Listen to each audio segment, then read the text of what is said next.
How's it going, everybody? This is BeatTheBush. Today I'm going to talk about breaking casual video game addiction. Oftentimes people get invited to play these casual games from their friends, and then soon after you start playing a little bit on your dead time, on your break or whatever. You play it more and more, and before you know it, you're really addicted to these games. These games, you have to understand, is designed to get you hooked. It's designed to keep you in the game and spend as much time on it as possible, and possibly spend some money on their in-game products. Now today I'm going to offer you some tips and advice on how to break the habit and hopefully use this time for something much better. On this channel, I often talk about how time is equal to money, and time really is equal to money. In fact, time is equal to your life. If, let's say, in one day you spend two 15-minute increments playing a video game, and then maybe right before you sleep you play for half an hour. This is not too terrible, but when you add it all up, it's about 1 hour's worth, and if you do this every single day for the rest of your life, well, this is 1/16 of your waking hours that you spent on playing this video game. Some people might say when you play these games, you're actually spending idle time, and that's kind of okay if that's all you're doing. The problem really comes if you get more and more addicted. You start to take away time from other activities and put it onto these casual games. In instance, maybe you have some idle time, you pull the game out and then you cannot stop, so then you play for another 15 minutes. And if you constantly do this, you're going to be burning a lot more time. Or another could be that you're playing the game right before you sleep, and normally you play half an hour, but then maybe you get a little bit more addicted, so you then play 1 hour, and then later on you play 1.5 hours or 2 hours.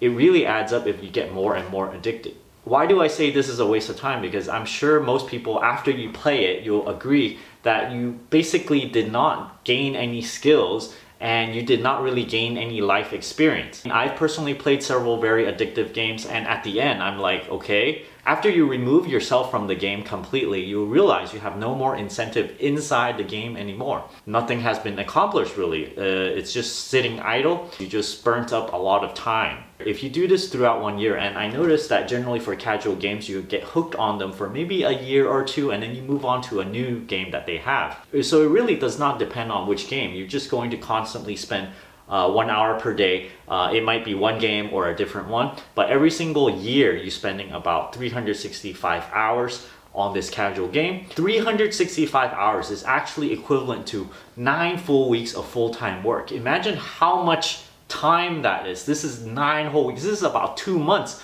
of full-time playing a game if you just keep on whipping out your cell phone to play these casual games. And if you find yourself not playing these games, you may be stuck a little bit. You might be a little idle because, oh, I don't have anything else to do. Well, you can really find things to do. Find something more constructive to do. Find something that you really like to do. Do something that would improve your skills, which would in turn improve your life as well. I've personally been addicted to these video games before. Number one is Diablo 2. I got really addicted to that long time ago. I played Candy Crush as well as Bejeweled. What I noticed myself doing is that I could not even stop myself, and I consider myself to have pretty strong willpower. I noticed that the urge to keep on playing just that next little game, maybe just a few more minutes, you know, it's so strong. So I completely understand why anyone playing it would be hooked playing this, even if they really want to stop. I equate the strength of this addiction to really kind of like cigarettes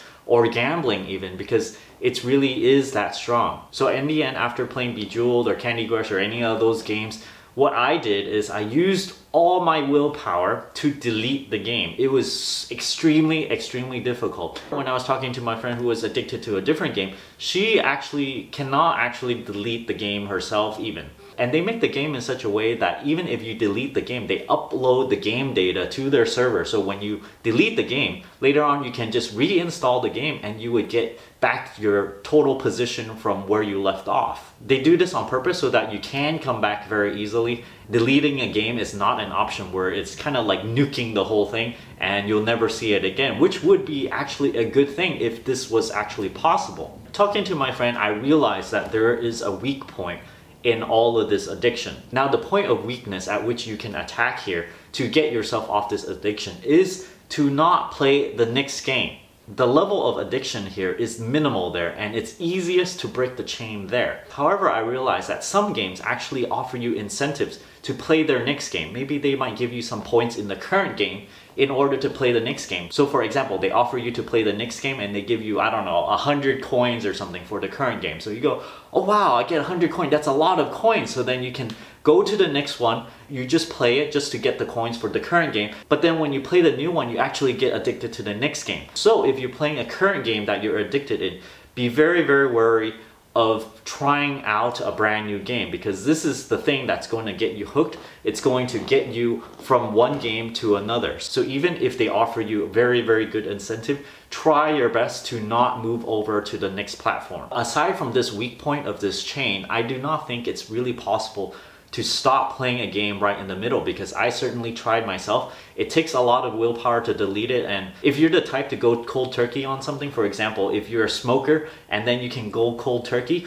this does not work for a lot of people, and you can imagine this will not work a lot for people who are addicted to video games. So thanks to this method where I'm adamantly not playing the next video game where I know it's those kinds that get you addicted, I haven't been playing since those games were available. This has been several years already, and I feel really great not playing those because I now know that I'm not wasting time doing those things, and I'm using my time in much more constructive manner, like making these YouTube videos. Of course, I think if you have some idle time, it's really good if you can find something that you like to do first, so that after you stop playing your video game, this is something you can switch your time to doing instead. This is very important, so you won't just sit around and go, oh, I'm bored. Okay, let me just whip out that game and play, and just kind of, you know, fill up your time or something. Because if you have something to fill up your time already, then you're not going to go back to playing those video games. So I hope this method helps you out and actually makes you a more productive person, so that you can improve yourself a lot quicker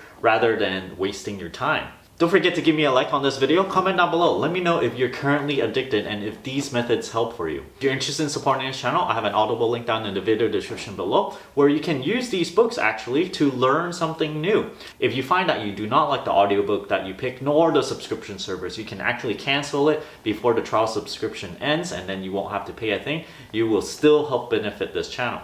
I also have a 30-day free trial for GameFly down below where it's not actually cell phone based, yet they could be addictive as well. But please be very aware that some of these games might be actually very addictive as well, so you might completely want to avoid this altogether. I also have a Patreon over here, and don't forget to subscribe.